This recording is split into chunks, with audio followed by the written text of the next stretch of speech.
Assalamualaikum warahmatullahi wabarakatuh. Apa kabar sahabat Toko Mandiri Indonesia? Ketemu lagi dengan saya Hanafi, tim Toko Mandiri Indonesia. Apa kabar semuanya? Mudah-mudahan baik-baik saja ya. Lama sekali saya tidak upload konten karena beberapa aktivitas dan kesibukan.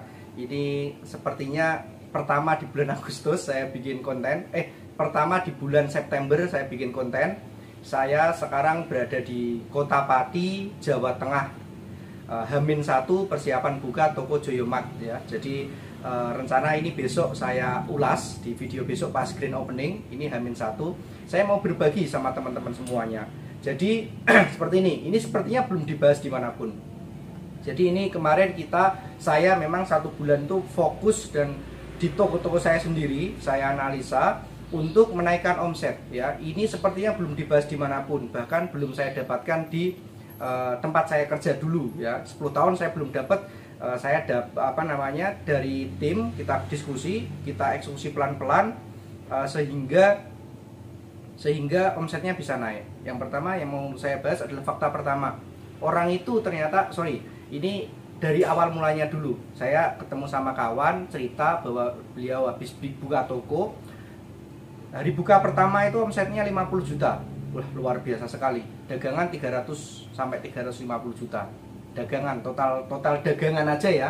Barang dagangan. Terus hari pertama 50 juta, terus bulan pertama 20 juta, bulan ketiga 15 juta, bulan ketiga 10 juta, bulan keempat tiba-tiba jatuh jadi 3 juta sampai 4 juta. Sangat kecil sekali ya. Rasionya 1%, 1 sampai 1,5%. Ini sangat kecil sekali.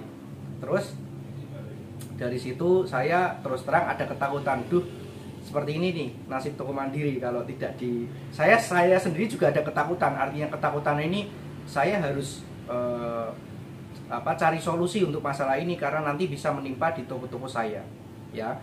Lalu saya mulai dari diri saya dulu, bahwa saya sendiri kalau butuh sesuatu masih beli di toko lain, termasuk butuh tempat untuk makan, untuk kalau orang Jawa bilang bontot, untuk bekal, itu masih beli di tempat lain. Kenapa kok saya nggak beli di toko saya?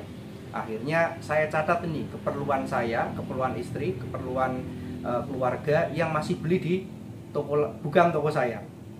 Jadi itu saya catat, terus saya tambah dagangannya. Jadi saya penambahannya modelnya begitu.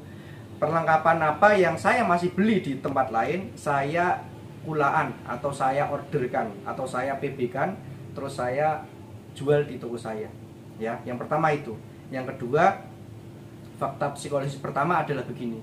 Orang itu akan mengalami kejenuhan ketika belanja di toko mandiri yang tidak pernah melakukan inovasi. Jadi kalau jualnya itu terus, nggak pernah ada penambahan, orang akan jenuh. Contohnya seperti ini nih. Misalkan saya di toko ini sudah masuk 3 kali. Muter-muter kan mesti tahu nih kalau toko ini tidak jual yang namanya racun tikus misalkan. Ya, racun tikus nggak jual di sini. Akhirnya ketika saya di rumah butuh racun tikus, saya nggak mungkin ke sini, saya mungkin ke tempat lain. Atau saya butuh tempat bekal makanan, bahwa saya tahu di sini abrak-abrak nggak ada, saya nggak akan ke sini.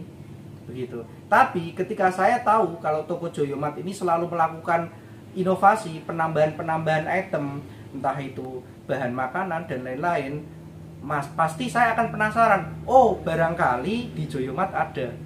Begitu.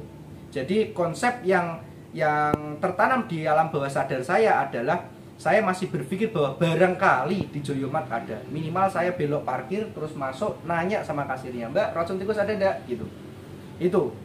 Fakta yang ketiga yang saya lakukan adalah saya mulai selain kebutuhan saya juga mulai begini. Misalkan ini ada toko khusus bahan kue ya, khusus bahan kue, saya masuk, saya lobby, "Pak, saya mau jualan barang yang ada di sini, mau beli terus saya jual lagi, bisa enggak?" Bisa. Harga masuk. Nek saya jual sekian, nanti jenengan Mas tak kasih harga sekian, nanti Mas jual sekian. Oke, masuk, saya ngambil. Toko bahan kue, toko plastik saya masuk. Seperti itu juga, toko abrak-abrak saya masuk ya, toko sembako saya masuk, terus toko plastik-plastik, toko kertas-kertas saya masuk, ATK saya masuk. Jadi lengkap. Meskipun toko ukuran 6x8 itu lengkap. Saya praktekkan di toko-toko saya, alhamdulillah kenaikan omsetnya cukup lumayan signifikan ya. Jadi ini saya sharingkan ke teman-teman semuanya. Kuncinya adalah lakukan inovasi, penambahan item terus menerus. Caranya bagaimana? Ketika misalkan ada rak yang full, itu sebenarnya contoh ini, misalkan ini contoh sederhana, ini ada 1 plus madu, 1 plus madu, 1 plus madu. Sebenarnya kan bisa diginikan. Set, set. Itu geser ke sini, ini naik terus sehingga banyak ruang yang kosong. Ini contohnya. Ya. Ini contohnya, saya kembalikan lagi. Ya, ini contohnya. Jadi kita melakukan inovasi. Kalau bahasa kerennya adalah metric modis. Ya, metric modis bahasa kerennya. Tetapi yang saya sampaikan adalah evaluasi dagangan atau inovasi baru, penambahan baru. Insya Allah itu yang saya lakukan, saya praktek sendiri nih, ya. Saya praktek sendiri dan hasilnya juga ada. Saya praktekkan sendiri di toko-toko saya, alhamdulillah hasilnya bagus, dari omsetnya naik, dari persentase margin juga naik karena bahan plastik, bahan kue, abrak-abrak, mainan itu marginnya tinggi. Seperti itu kawan-kawan semuanya. Mudah-mudahan apa yang saya sampaikan ini bermanfaat, ya. Mudah-mudahan apa yang saya sampaikan ini bermanfaat. Toko ini di video ini tidak saya kupas. Besok saya kupas di hari H pertama grand opening, ya.